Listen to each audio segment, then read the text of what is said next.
ओम शांति। कैसे हो? एकदम ठीक हो ना? ओके। वाह। हाँ। तो आपको बीच बीच में क्या करना है, जैसे हफ्ते में लगाओ या 10 रोज में लगाओ, एक ग्रुप बनाना है। एक ग्रुप बना करके हर गांव में सेवा करने जाना है। ठीक है? भले कार्यभार से छुट्टी लो 1-2 रोज की, पर 2 रोज जरूर देना है 10 रोज में। ठीक है? अच्छे से समझाना है। ओके।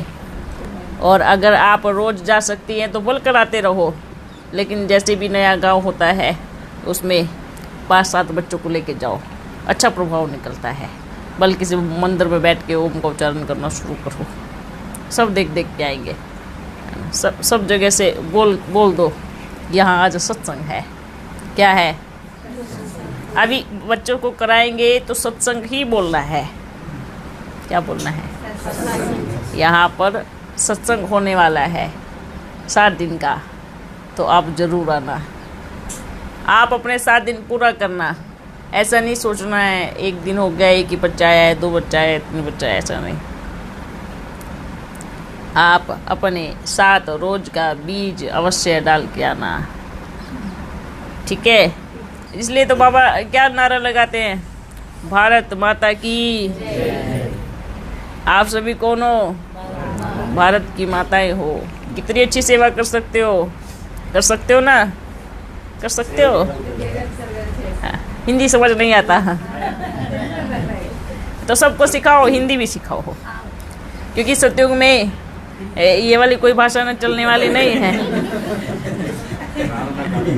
सतयुग में एक भाषा रहेंगी, है ना? ये कौन सी भाषा में बोलते हैं?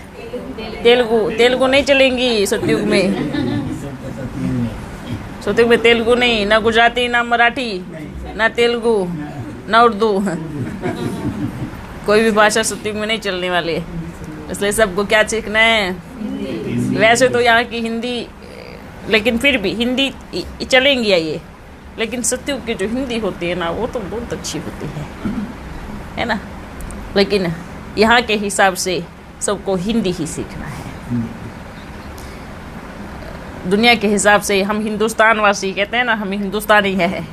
कौन है? हिंदुस्तानी को हिंदी ना आए, ऐसा कैसे हो सकता है?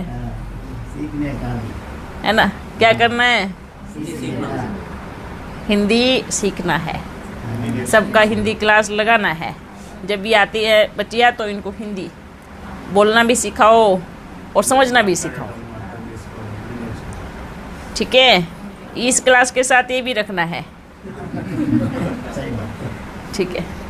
ये सोचो, दोनों स्कूल है, 2 स्कूल में एडमिशन हो गया बच्चों का, है ना? एक हिंदी पढ़ने वाले स्कूल में, दूसरा सतयुग वाली हिंदी पढ़ने वाले स्कूल में है ना? बाबा सतयुग का मालिक बना रहे हैं ना हमें। तो देखो, दुनिया में पैसे लगेंगे पढ़ाई पढ़ने के, और फिर लोग ये भी कहेंगे इतने बड़े बड़े बच्चे स्कूल में जा रहे हैं, है ना? लेकिन यहाँ तो बाप हमें सर्वगुण संपन्न बना रहे हैं। ठीक है? अच्छे से भाषा पे भी ध्यान देना है, ताकि आप कहीं पर भी जा कर के, रहना तो हमें इधर ही है ना। ओके बच्चों? अच्छा, और सभी ठीक है ना? खुश है?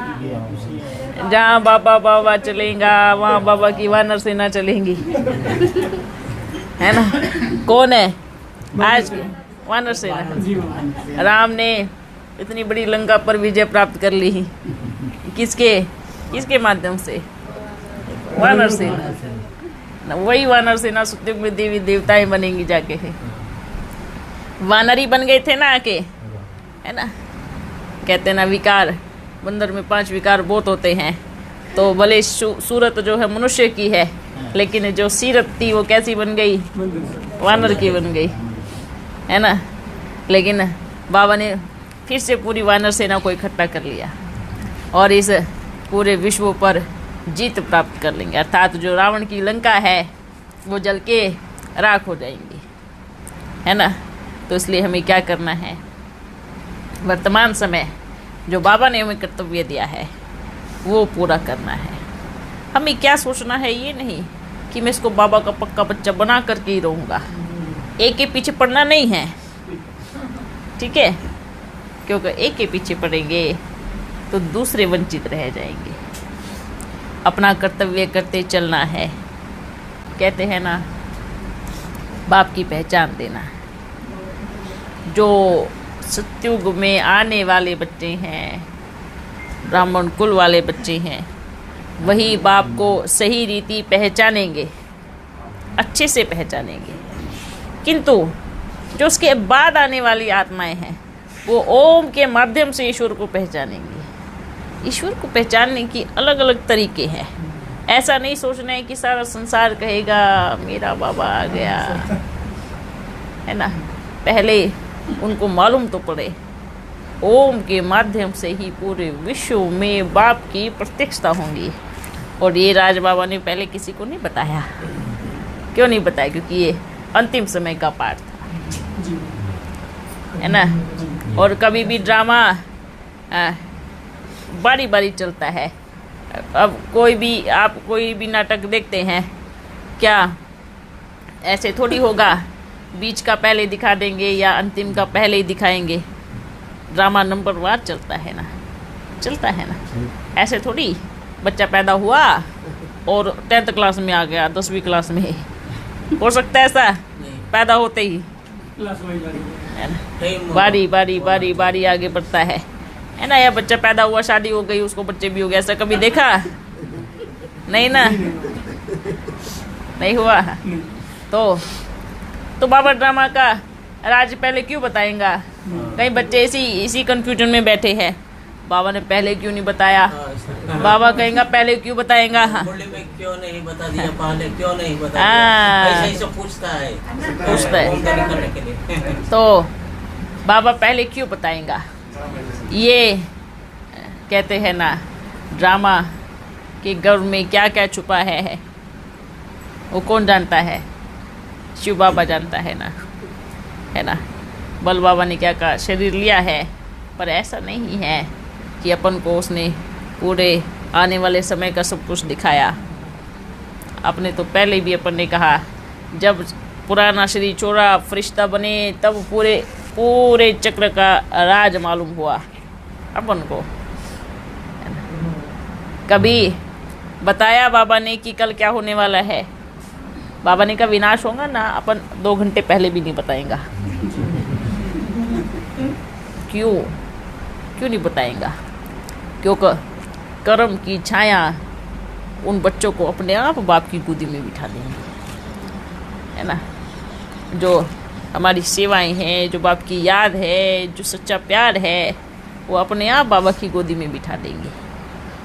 इसलिए बाबा पहले बता करके सृष्टि का संतुलन नहीं बिगाड़ सकता। बिगाड़ सकता है क्या? है ना। अगर पहले ही दुनिया वाले मूवी आपको स्टार्टिंग में ही अंत का सीन दिखा दे तो आप फिल्म देखने थोड़ी जाएंगे। आप कहेंगे हमें पता पड़ गया अभी क्या होने वाला, हम क्यों देखेंगे, है ना। ऐसे ही रहेंगे ना तो उसकी डायरेक्टर की कमाई कैसे होंगी? पर यह कमाई की बात ही नहीं है, या भाग्य की बात है। और बाप को कुछ मिलने वाला नहीं है। मिलने वाला किसको है? अगर बच्चों को दिखा दिया कि आप ऐसा होने वाला है तो बच्चे क्या कहेंगे? हम क्यों बाबा को याद करें जब ऐसा ही होने वाला है, तो है ना, ऐसे ही कहेंगे ना। इसलिए क्यों जानने का? इसलिए कुछ भी जानने की इच्छा नहीं रखो, संकल्प करो, दृढ़ संकल्प। आज मेरा बाबा मेरे साथ है ना, सृष्टि का रचयिता मेरे साथ है ना, मेरे भविष्य का ज्ञाता मेरे साथ है ना। बस अगर, और हमेशा याद रखना, शिव कल्याणकारी है। हमारा शिव पिता सदैव कल्याणकारी है। वो कभी किसी बच्चे का अकल्याण नहीं कर सकता। हम कल्याण और अकल्याण अपने कर्मों के अनुसार करते हैं, और ये सत्य है। और उसको जितना जल्दी स्वीकार किया जाए उतना ही अच्छा है। इसलिए हमें क्या करना है? दोष किसी पर नहीं देना है। जिसने दूसरे पे दोष दिया वो खुद ही दोषी बन जाएगा। दोष नहीं देना। उसने ऐसा किया तो मैंने ऐसा किया, क्यों किया? वो उसको नहीं पता था, आपको पता था, तो आपने क्यों किया? आजकल हम अज्ञानी बच्चों से भिड़ जाते हैं जिनको ज्ञान नहीं है। क्या कहते हैं, उसने ऐसे किया ना तो मैंने उसको ऐसे किया। उसकी हिम्मत कैसे हुई ऐसे करने की? बाबा कहेंगे महामूर्ख हो आप। वो तो है ही, वो महामूर्ख नहीं है, वो दुनिया के हिसाब से ठीक है। हाँ, पर आप बाप के बन के क्या किया? महामूर्खों वाला काम किया। जिसके साथ आप अपनी तुलना ही नहीं कर सकते उसके साथ झगड़ा करके आ गए हैं। ये अच्छे बच्चों की निशानी है? बिल्कुल नहीं है। अज्ञानी से झगड़ा करना मूर्खता की निशानी है, जिसको ज्ञान नहीं है। और ज्ञानी से झगड़ा करना भी मूर्खता की निशानी है। क्यों? कारण क्या है? भले उसको पता है इस सृष्टि में हर एक आत्मा का रोल अपना अपना है, वो रोल प्ले कर रहे हैं। उनका बाबा के पास हिसाब किताब है, अपने को नहीं जाना है। और कहते भी है ना, जितना शिल्पकार जितनी छेड़ी हथौड़ी मारेगा, पूजने लायक तो हमें ही बनाएगा ना। अगर हमें हथौड़ी पड़ रही है तो, है ना? कौन पूजने लायक बन रहा है? हम बन रहे हैं, हम बन रहे हैं ना। अब वो किसी को भी तोड़ने फोड़ने के लिए भेजेगा। ऐसा नहीं है खुद आएंगे, खुद तो आएंगे ही नहीं ना। क्या करेगा? छेनी भी किसी और को बना के भेजेगा, हथौड़ी भी किसी और को बना के भेजेगा। वो खुद कैसे आ सकता है बताओ? आपकी मूर्ति बनाने के लिए किसी को माध्यम बनाने भेजेगा ना, हथौड़ी मारने के लिए। अब उसको पलट के हथौड़ी मारोगे तो आपकी मूर्ति कैसे बनेगी? कैसे बनेगी? बन पाएंगी? हाँ, ये सोचना है। अगर हम पलट के वार करेंगे तो मंदिर में बैठने लायक नहीं बनेंगे। तो सूर्यवंशी घराने के हैं, इसके अपना स्वमान याद करेंगे ना तो एकदम नशा चढ़ जाएगा। हम सूर्यवंशी हैं, चंद्रवंशी भी नहीं। कौन? जो सबसे ऊंचे कुल वाले होते हैं। और सूर्यवंशी घराने वाले बच्चों को ऐसी ऐसी बातें शोभा नहीं देती है। वो रॉयल बाप के रॉयल बच्चे होते हैं। ओके बच्चों, ठीक है? इसे झगड़ा नहीं करना है, किसी से पलट के जवाब नहीं देना है। ओम शांति करो, बस ओम करो हो, ठीक है? क्या करना है? ओम करो भाई। आप गाली दे दो कोई बात नहीं चलेगा, पर बाप को याद करो, आपका भाग्य बनेगा, है ना? आप ओम करते रहो। दिल जीतना है तो निर्माणता का गुण बहुत जरूरी है। और प्रेम से आप बच्चे पूरे संसार को जीत सकते हैं। और जिसको नहीं जीत सकते उसके पीछे पड़ने की जरूरत भी नहीं है। जो आपकी पहुंच से बाहर है उसको छोड़ दो, ठीक है? ऐसा नहीं किसी के पीछे पड़े हम 2 वर्ष हो गए, 3 वर्ष हो गए, 6 मास हो गए, उस सुधर ही नहीं रहा है तो उसी के पीछे नहीं। अपना स्वभाव अच्छा बनाओ। वो कभी भी मिले तो उसको वेलकम करो, नहीं मिले तो भी कोई बात नहीं, पर अपनी निर्माणता गुण कभी छोड़ना नहीं है। आपकी निर्माणता ही आपके संस्कारों को दर्शाएंगी, ठीक है? समझ गए ना? जिनको हिंदी समझ में नहीं आती है ना उनको समझा देना, ओके? अच्छे से। आपने बुलाया, हम चले आए, उसके लिए आप आते रहे ना। धन्यवाद। आपके घर में हम अपने भोजन खाया, टोली खाया। सती की महाराजा आ गया। सचिव का महाराजा आ गया। महारानी याद नहीं है? महारानी आया। ऐसा मौका मत दो। सचिव का और सारे संसार का महाराजा याद नहीं है? यह है बाबा। कौन है? शिव बाबा। आप तो भाग्यशाली बच्चे हो। तीन इंजन के साथ आपकी गाड़ी चल रही है। पहले 2 इंजन हुआ करते थे अभी, और जब 3 लगते हैं तो गाड़ी की रफ्तार कितनी तेज होती है, कितनी तेज होती है। देखो सब आ गए और इतनी तेज रफ्तार है कि जल्दी से जल्दी सतयुग में जाके अपना स्टेशन आएगा। शिव बाबा ज्यादा प्यार करते हैं बच्चों से, मामा करते हैं, आप क्वेश्चंस करते नहीं हैं। है, क्वेश्चंस बाबा आप करते हैं प्यार, बहुत प्यार करते हैं। क्वेश्चंस देखो इसमें आप तीनों की तुलना एक दूसरे से कर ही नहीं सकते हैं, क्योंकि नंबर 1 तो अपना बाबा ही है। ये बाबा कौन है शिव बाबा है ना। नंबर 1 तो अपना शिव बाबा ही है। जब वो बच्चों के प्यार में सारे नियम कानून तोड़ के आ सकता है तो सबसे ज़्यादा प्यार कौन कर सकता है, शिव बाबा का है ना। वही कर सकता है ना। देखो सृष्टि में आए नियम कानून बने, पर सूक्ष्म वतन में सृष्टि के कोई नियम कानून नहीं है ना। और लेकिन सृष्टि में नियम कानून का होना भी ज़रूरी है, क्योंकि सृष्टि का संतुलन बिगड़ जाएगा। चलेगी कैसे, जैसे नियम है चंद्रमा को रात को ही निकलना है, सूर्य को सुबह निकलना है, नियम है ना। हवा भी आनी है, बरसात भी आनी है, नियम है। ऐसे ही मनुष्य के जीवन में भी नियम होते हैं। पर अगर नियम बहुत कड़े हो जाए और ईश्वर से दूर करने लगे, उस नियम को स्वयं परमात्मा तोड़ देता है और फिर अपने बच्चों को अपने पास में बुला लेता है। ऐसा भी कोई नियम नहीं जो अपने बाबा से में दूर करते हुए, ठीक है। इसलिए बल कितने भी नियम बने, पर बाप तो आ गए ना, मिल लिए ना।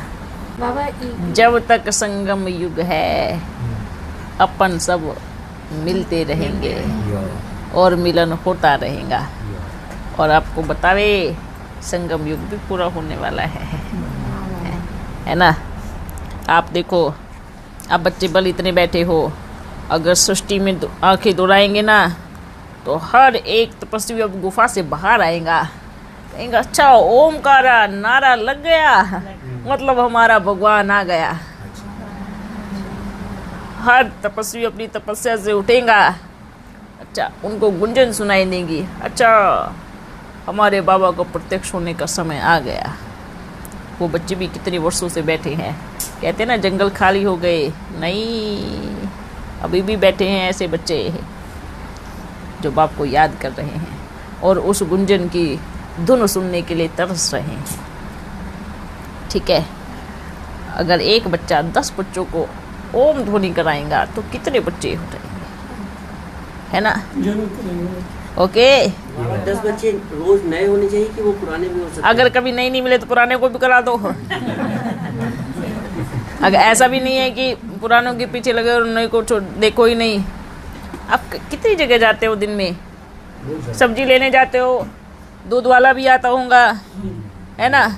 बाजार में जाते होंगे, कितने बच्चे मिलते होंगे, 10 क्या 20 को करा सकते हैं। टारगेट ये नहीं 10 को ही कराना, नहीं 20 को भी कराओ। अगर अच्छी संख्या है तो बहुत अच्छा, भाग्य किसका बनेगा, ठीक है।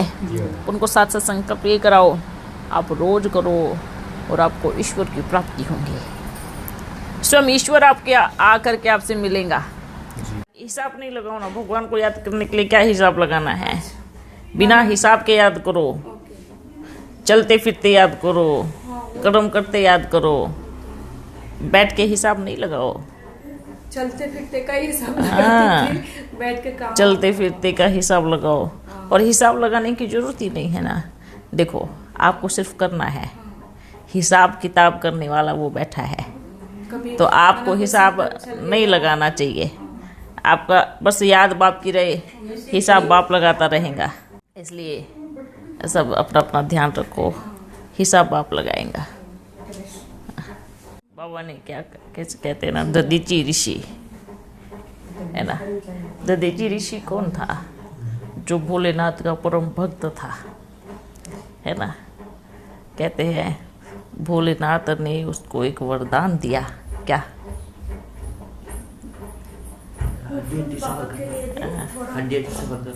हड्डी सफल करना। कहते हैं दधीची ऋषि सबसे बड़ा भगत था, वो पार्वती की रक्षा करने के लिए लड़ा असुरों से, अच्छा झगड़ा किया। कि हमारी पार्वती को कुछ नहीं होना चाहिए। तो क्या हुआ, उसकी हड्डियां टूट गई लड़ते लड़ते। फिर कहते हैं भोलेनाथ ने उसको वरदान दिया कि आपकी जो हड्डियां हैं वो वृक्ष की बन जाएंगी, नहीं टूटने वाली, हड्डी नहीं टूटेंगी। तो दूसरा वरदान दिया आपको, यज्ञ में हड्डी हड्डी स्वाहा करने, जो हड्डी हड्डी स्वाहा करने वाला बच्चा है वो दधीची ऋषि है। ठीक है, हम सब कौन है, हमारी हड्डियां कैसी, भोलेनाथ का वरदान है ना। इसलिए शरीर की भी संभाल करते हुए चलना है ना। हड्डियों की रक्षा कौन करेगा, हड्डियों की रक्षा भोलेनाथ करेगा, हमें सफल करना है। ठीक है, सभी कौन है, दधीची ऋषि है ना। और दधीची ऋषि एकदम परम भक्त, जिसको कहेंगे वफादार, भोलेनाथ का आज्ञाकारी, ऐसा दधीची ऋषि का मिसाल है। अपने यज्ञ के साथ 1% भी ऊपर नीचे नहीं सोचने वाला, और अपने यज्ञ के बच्चों के साथ भी 1% भी नहीं, 1% भी उल्टा सीधा नहीं सोचने वाला, वो है दधीची ऋषि। ऐसा हमें बनना है। ओके, कमज़ोर नहीं, कमज़ोर के आगे माया बड़ा रूप धारण करके आती है। अच्छा बच्चों, अभी चलते हैं। दे रहे, देखो ऐसे तो पूरा संसार रोक सकते हैं बाबा, अपने बाबा में इतना पावर है, लेकिन हमें संसार के साथ साथ चलना है। कहते हैं जब कुछ परिवर्तन होना होता है ना सृष्टि में, भक्ति मार्ग में दिखाते हैं, है ना। जब अर्जुन पे बात आई तो सूर्य अस्त कर दिया, है ना, ये सत्य है। जब अर्जुन का कहते हैं आज अर्जुन बचने वाला नहीं है, तो क्या हो गया, सूर्य अस्त हो गया। और ये कोई कहावत नहीं है, ये प्रैक्टिकल की बातें हैं। जब अपने बाबा को इस संसार में किसी महान आत्मा का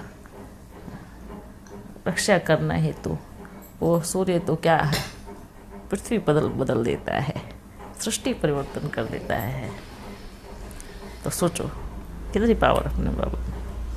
लेकिन बहुत ज़्यादा ज़रूरत पड़ने पर वो उस शक्ति का इस्तेमाल करता है, ऐसे ही नहीं छोटे छोटे कर्तव्य के लिए, है ना। तो हमें सृष्टि के नियम अनुसार चलना है। इसलिए हर घड़ी बाबा को शुक्रिया करो, इतना साथ देते हुए कितनी सेवा हो गई। अच्छा बच्चों, फिर मिलेंगे।